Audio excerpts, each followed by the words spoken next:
Shalom semuanya, Victorious People. Saya percaya kita hari-hari ini perlu banget lebih-lebih lagi kekuatan daripada Tuhan. Tidak hanya satu dua orang, tetapi banyak sekali di antara kita yang sedang mengalami tekanan di dalam hidup.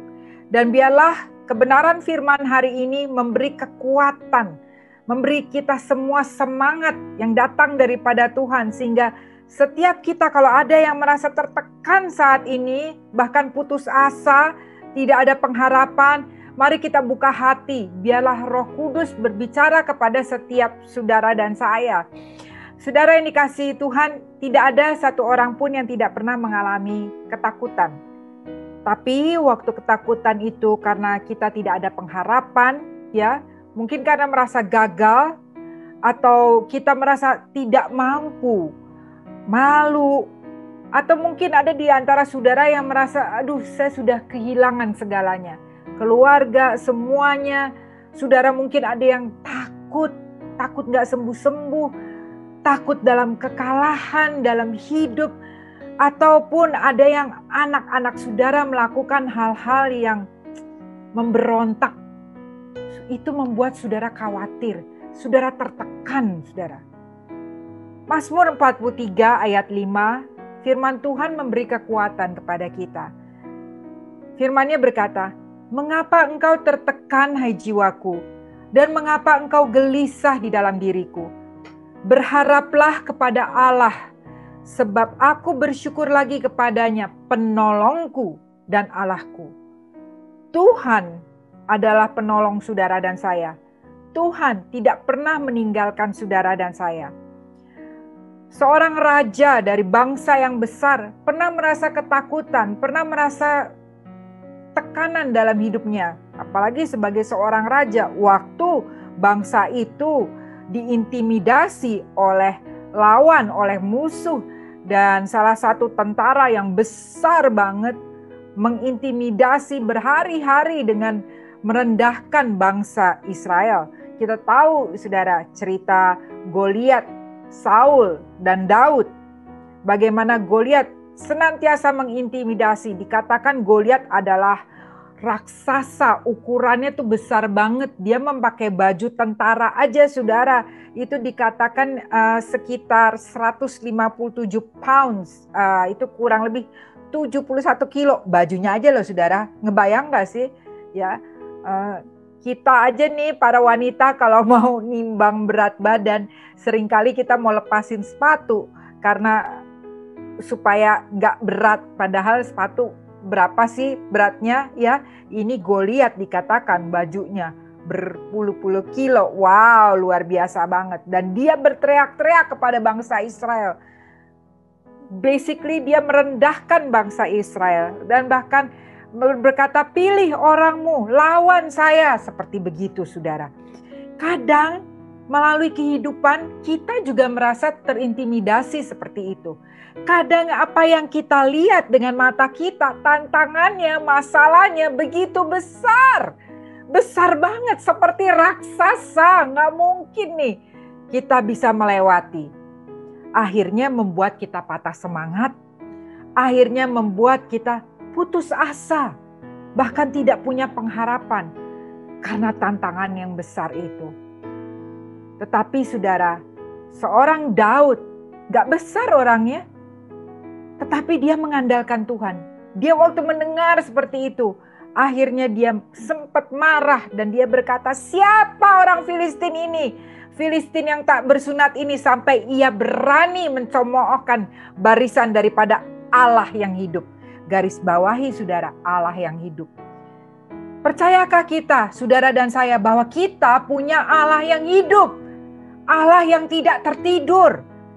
Kita harus sungguh-sungguh menyadari bahwa Tuhan kita bukan Tuhan yang tertidur. Karena itu Daud berani melawan Goliat. Daud tidak putus asa menghadapi raksasa yang membuat satu bangsa takut. Jangan menyerah dalam hidup. Jangan putus asa menjalani hidup, saudara. Karena kita punya Tuhan yang hidup. Katakan amin.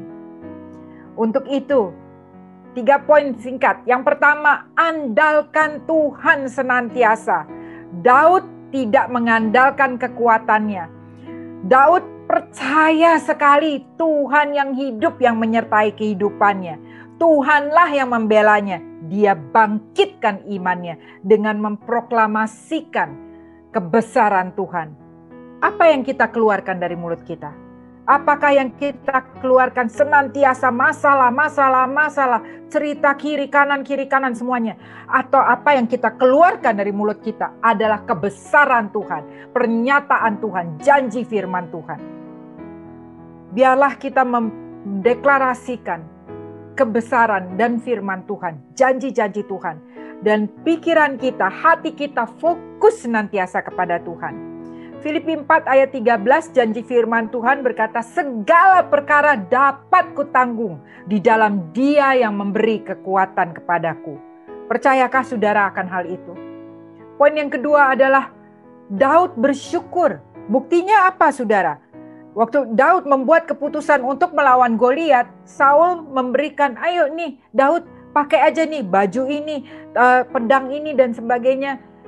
Saudara, apa yang dilakukan Daud? Ya, Daud sempat ambil, tapi dia kembalikan saudara karena dia tahu itu tidak cocok dalam hidupnya untuk dia. Dia hanya memakai dan mengambil 5 batu dan umban. Itu aja, sangat-sangat sederhana. Moral dari cerita ini adalah seringkali apa yang kita lihat, yang baik, yang kelihatannya bagus, yang kelihatannya wow, itu belum tentu cocok untuk kita, saudara.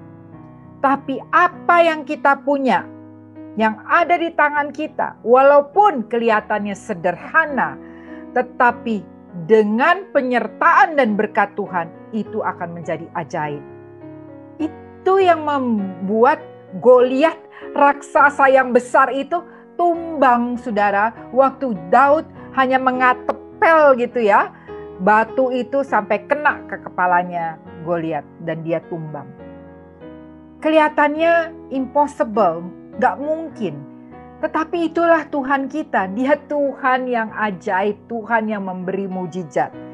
Karena itu biarlah kita mengenal Tuhan kita yang dahsyat luar biasa. Yang sederhana dengan penyertaan Tuhan akan mengubah sejarah. Jadi biarlah apa yang ada di dalam kehidupan kita walaupun sederhana, bawa kepada Tuhan, percaya Tuhan bisa membuat mujizat. Yang ketiga saudara, bagaimana waktu kita mengalami tekanan, kita harus mencari Tuhan dan terima semangat dari Tuhan, terima kekuatan daripada Tuhan. Jangan lari daripada masalah. Waktu kita menghadapi masalah, kita datang kepada Tuhan. Seringkali masalah itu ya kondisi nggak baik, mungkin anak yang berontak, pernikahan yang berantakan, bahkan mungkin ada di antara saudara sedang diambang perceraian, atau saudara divonis kesehatannya, atau hal-hal yang tidak nyaman. Bawa saudara kepada Tuhan. Jangan panik sendiri, bawa kepada Tuhan karena firman-Nya berkata 1 Petrus 5 ayat 7. Serahkanlah segala kekhawatiranmu kepadanya, sebab Ia yang memelihara kamu. Tuhanlah yang memelihara saudara dan saya. Hidup kita ada di tangan Tuhan. Hidup kita bukan di tangan masalah, tetapi di tangan Tuhan. Waktu kita serahkan kekhawatiran itu, maka kekuatan dan semangat daripada Tuhan yang baru itu mengalir dalam hidup kita. Dan ketahui Tuhan menyertai dan mengasihi kita semua. Ibrani 13 ayat 5b berkata, karena Allah telah berfirman, aku sekali-kali tidak membiarkan engkau dan aku sekali-kali tidak meninggalkan engkau.